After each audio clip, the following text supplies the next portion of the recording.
இந்த பக்கம்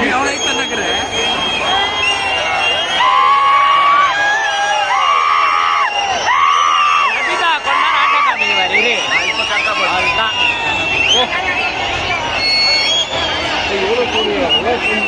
அது அது என்னத்துக்கு சொல்லி அப்படி ஆனந்து எப்பவுமே வந்து இங்கே வருவார் இங்கே வந்து வழியே வராது இந்த இந்த என்ட்ரி அதனால தான் அது அங்கே போயிட்டு இது பண்ணேன் அதான் அதான்